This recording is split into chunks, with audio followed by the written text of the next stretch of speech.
He's up late to give you the news you can't get anywhere else early. He fights for truth and justice and the American way. Please welcome our pal from the Paragon Trust Company, the real Tony D. Tony D'Angelo. All right, this is going to be, I think, a very interesting segment. One you might want to put, press record, I guess, on your jukebox or your boom box, whatever that might be, or at least go back and listen to us a little bit later on. You can listen two places. You can listen under the podcast font on our app. Well, I'll put that up there a little bit later on. Of course, you can listen to the entire broadcast on SoundCloud every day. I upload it there as well. Tony D'Angelo joins us every Tuesday. You can find out more about him, Tony D'Angelo 7 on the X, and, of course, his own YouTube page as well. Tony, good morning. How are you? Good morning, Lee Elci, and good morning, everyone. I'm proud to be among you. All right, two topics today. The second one's certainly a serious one, and I'll get out of your way, let you dive into that. But thank you, and thank you, as always, for having me. First one, we're going to go quick. One of our dear listeners yesterday called to our attention that we should mention as a public service. If you're in New London County, Connecticut, there is a statutory 3-month, actually it's an administrative 3-month delay on a number of tax deadlines due to the storms. It was a federally declared disaster area. You can look it up on the internet, IR 2024-17, and it's a general 3-month move forward. See if it applies to you. It applies in many cases to filing and payment. Do your own research. Check with your own advisors. Could be beneficial to you. And I thank the listener for mentioning that. Right, I forget his name. I'm getting a little bit. Hold on a second. I'm getting some problems audio-wise. You can hear me, right, Tony? Perfectly. All right, very good. Oh, yeah, no, that was Billy writing into us. So thank you, Billy, for bringing that to our attention. Billy. Now, the second one, very serious. We've been talking about this off and on. And here's the interesting part about this, and then I'll get out of your way. Having conversations with many different legislators, whether they be Republican or Democrat, even Republicans differ on where to land on this issue. And I'm glad you wanted to tackle it a little bit today, or at least get into it some today, and that's assisted suicide. Thank you. And, this is one of those things that I'd much rather talk about, King Ned the Unaccountable or something like this. But this is something that's painful, it's personal, it's professional, and I felt I had to say something. Now, I started, listening to you and George and Gary last week and considering and driving around, and we were talking, and I said, Lord God, I don't want to do this segment. I really don't want to do this segment. Then there was another young lady, I believe it was Kristen, that sent something else, and I said, Dear Lord, I have to do this segment. And I said, okay. If I'm going to look at this, and I'm going to look at this from what's on the table, purely as the blithering idiot. Nobody plays the blithering idiot like me, believe me. And I played it worldwide. And I'm going to look at this. What is Connecticut proposing for purposes of, in quotation marks, assisted suicide? So I'm going to take it to bare metal. If this were to pass today in its present incarnation, was there last year, what would it look like? Now, I'm trying to be neutral here, not formulating an opinion. Okay, we have our poor patient, and this is a person who's really in the last throes of everything, and they say, quibble with them all you want or not, I want to end my life. So enter the cast of characters. The attending physician has an opinion.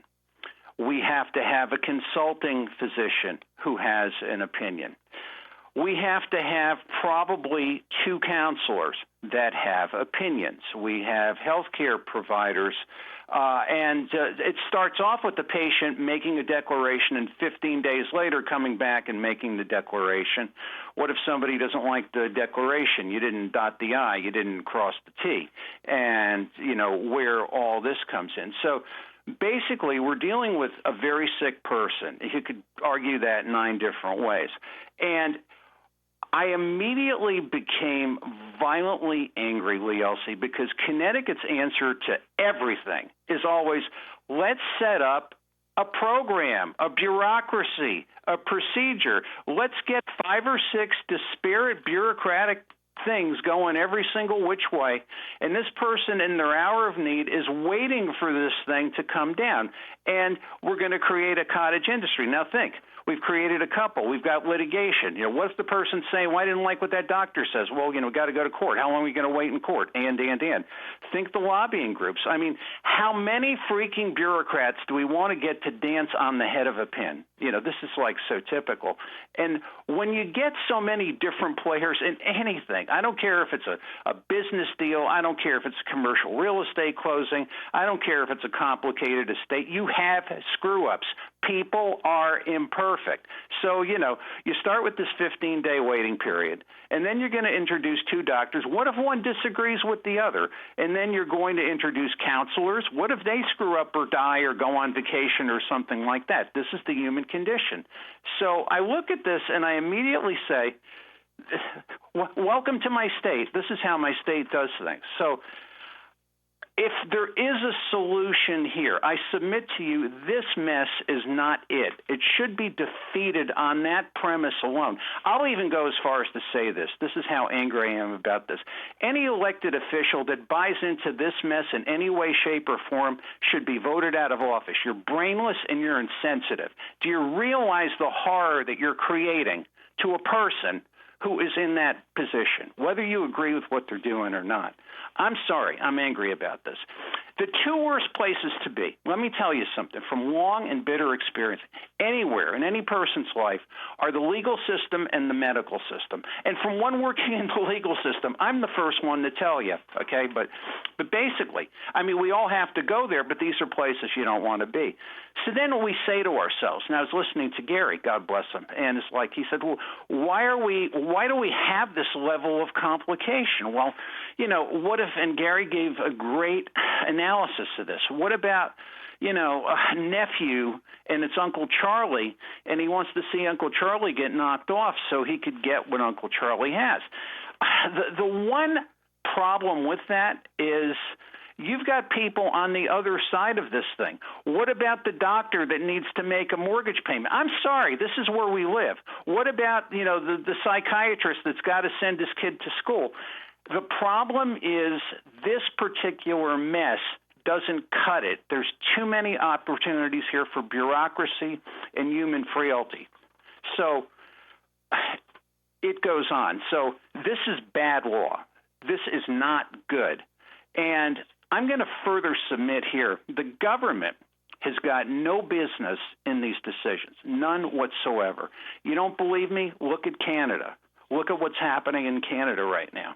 This could get to something like that, depending on the, whatever you want to call it, the minds and the brains of the people involved. In Canada now, I thank Kristen for this. You could say, I'm mentally ill. I want to submit myself to assisted suicide. And no telling where sick little minds can go with this. So please, God, keep this out of the government. Now, when you get to this and when you come down to it, I, at one time, had a conflict. I am a Christian man, albeit not a perfect one. And it's like, the churches I went to, the places I was, and it's like, well, and we see this today with Christian people. Only God, should have the determination to take a life. And I had that. I mean, as a young practitioner, as a young law student, I was like, well, yeah, that's right. But there's three cases that really started to get me to think, and you can look them up. Karen Ann Quinlan is one. Nancy Cruzan is another, and the Terry Schiavo case is another. Now, I don't know. I'm just looking at the time. I don't know if we have the time to get into the cases, but I do think people should read them.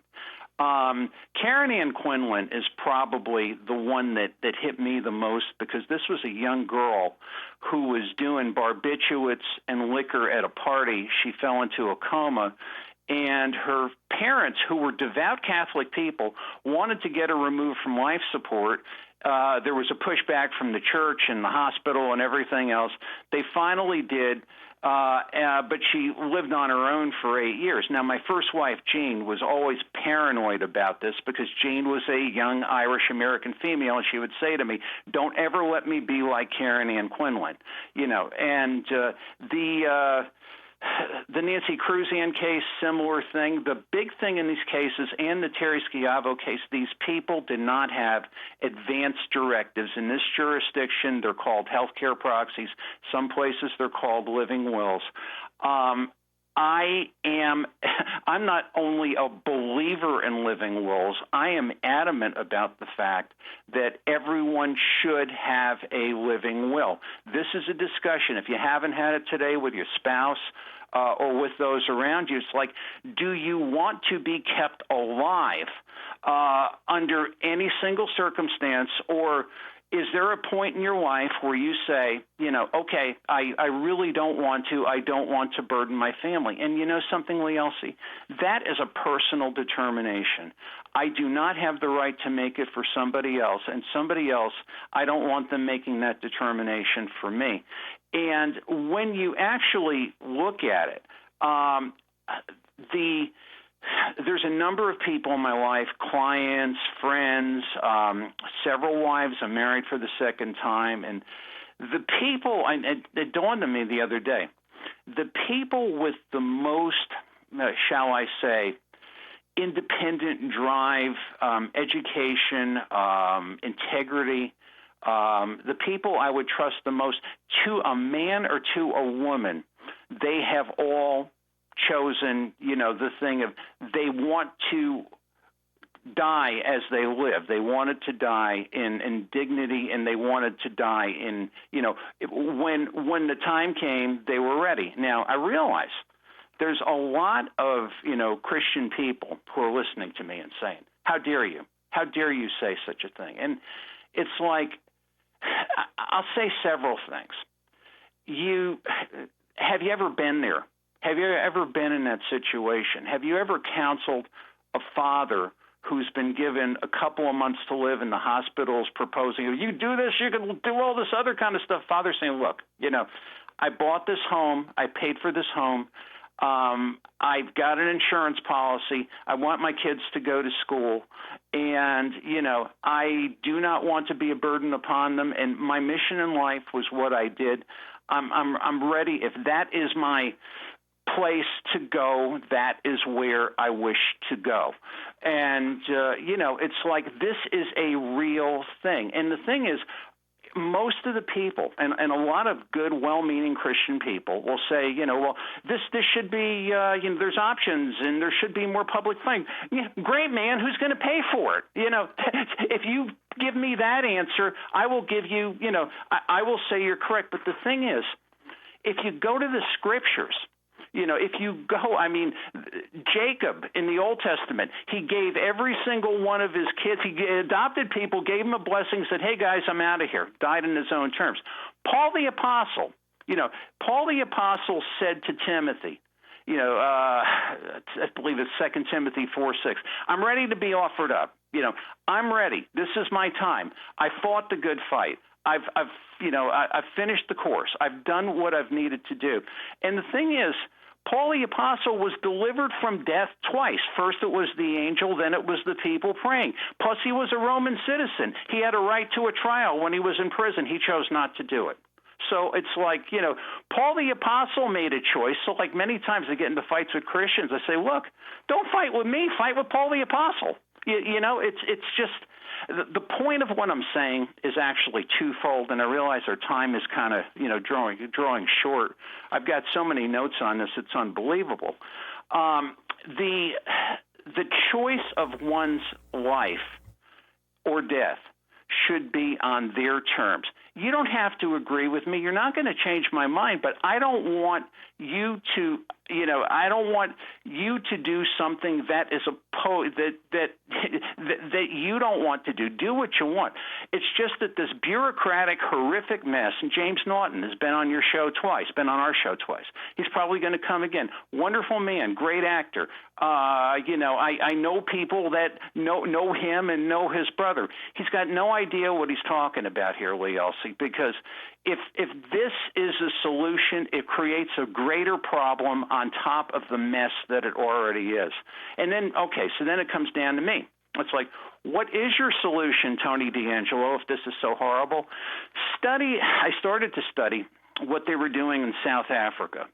And this is where I for some reason, I think when we get away from our own country and we get away from what's, the way things are done here, people can do things that are very, innovative. And I look at it, Lee Elci, and I say there's two things. There's this bureaucratic, horrific nightmare mess with, that 50 million things are going to go wrong. Because number one, it's Connecticut, the screw-up state, and it's also people are human, and that will cause problems. Or since when the whole right to die thing came forward, and in 1991 there was the act in Congress, I believe it was the Right to Die Act, that said states may make their own determination. People executing proxies and wills, that goes on every day. People make their decisions, and we don't read about it in the newspapers. There's not protests in the streets and all this other kind of stuff. Life goes on. So what they're doing in places like South Africa is expanding the power, expanding the healthcare proxy to say, if I choose, this wouldn't be my choice. I could not do this. I don't believe in this. But if I choose to have assisted suicide, I will go to my trusted friend, Kathy D'Angelo, Lee Elci, and we will make that decision together. And if we both agree, we go to the physician. And if the three of us agree, you've got three witnesses. If that's what you want to do, you could do it. Personally, I don't agree with it. But at least, you were able to make that choice without litigation, without bureaucrats, without politicians. And I mean, it's like, why do we always have to screw things up to the nth degree and cause these things to, actually – This is a decision that one must make on their own facts and circumstances. And I guarantee you something, and I'll leave you with this. The people that are crying and screaming that this is the greatest thing, I think they get in their head that, this is something like turning on a computer. Okay, I want to end my life. Boom, zap, over. Let's hope we don't come to that. But read this Connecticut procedure. It's anything but that. And if they got caught in that maelstrom, I would hear the cries in Pomfret, Connecticut, if this was happening in Stamford. They would be the biggest crybabies on earth, But anyway, that's me. That's Tony D'Angelo. That's February 6, 2024. That's where I'm at on this thing, man. And thank you for giving me this opportunity. Well, I'm glad that you were able to talk on it. Maybe we can continue the conversation even next week a little bit, because we aren't going to have time to finish it all. But your